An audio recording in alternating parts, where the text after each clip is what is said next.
2,500 years ago, a guy named Lao Tzu dropped a nuclear truth bomb on human psychology. He said, "Care about what other people think, and you will always be their prisoner." Prisoner. He didn't say, "Care what people think, and you'll feel a bit awkward." He didn't say, "You'll have sweaty palms." He said, "You are in a jail cell. You think everyone is watching you. You think they're judging your haircut, your stumble over that word, the way you chew your sandwich."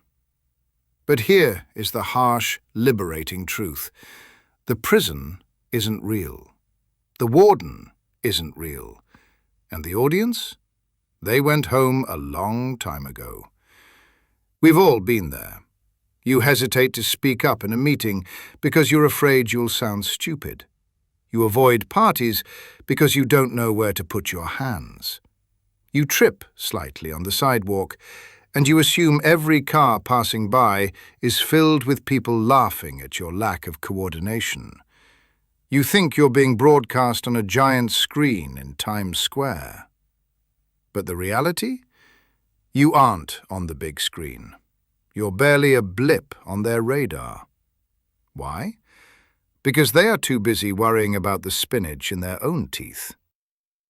This isn't just a self-help vibe. It's a documented psychological glitch called the spotlight effect. And Cornell University proved it with the most embarrassing experiment of all time. Psychologists took a group of college students, people obsessed with looking cool, and forced them to wear a bright yellow t-shirt. The shirt had a giant picture of Barry Manilow.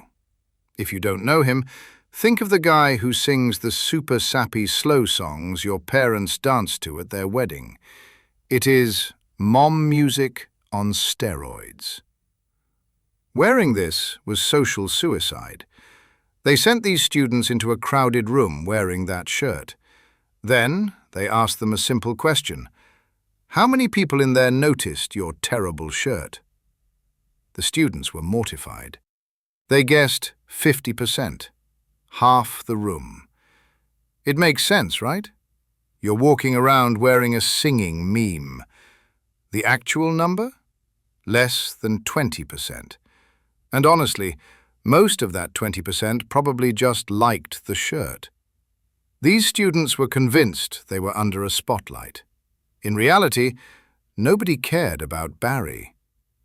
If you've ever felt like that student, wearing the metaphorical Barry Manilow shirt, hit that like button right now. It helps the algorithm push this video to someone else who is currently stuck in that invisible prison. Let's help them find the keys. Subscribe if you want the psychology that actually gives you an edge. No fluff. So, why does your brain lie to you? It's because you are the main character in your own movie. You see everything through your eyes. You hear your own internal monologue. But to everyone else, you aren't the lead. You aren't the villain.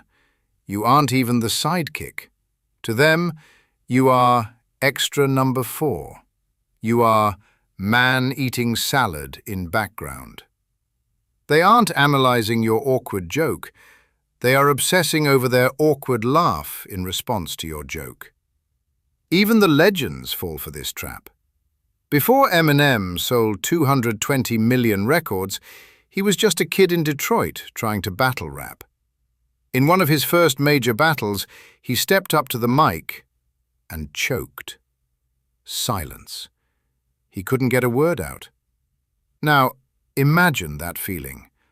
A room full of people, waiting, judging. He went home and almost quit music entirely. He was convinced his reputation was destroyed. He thought every person in that room would remember his failure forever.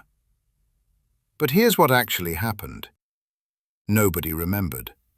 A few weeks later, he came back. The people who saw him choke? They had moved on. They had their own bills to pay, their own exes to text, their own failures to forget. Eminem realized the audience wasn't keeping score. He went back, won the battle, and the rest is history. The spotlight he thought ended his career was just a flicker. So how do you use this? Reid Hoffman, the founder of LinkedIn, has a rule that I love. If you are not embarrassed by the first version of your product, you've launched too late.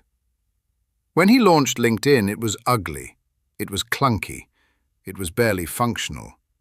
He knew people would judge it, but he also understood the secret. Nobody is paying as much attention as you fear. He launched an ugly product. The world didn't end. The people who noticed gave feedback. The people who didn't notice, well, they didn't matter yet. Today, LinkedIn is worth billions. Waiting for perfection is just fear of a spotlight that isn't even turned on. So talk to someone new. Take the risk at work. Launch the ugly business. That spotlight you feel burning on the back of your neck, it's a flashlight. And nobody is holding it but you. Lao Tzu said, "Caring what others think makes you a prisoner." But the good news? You're also the one holding the keys.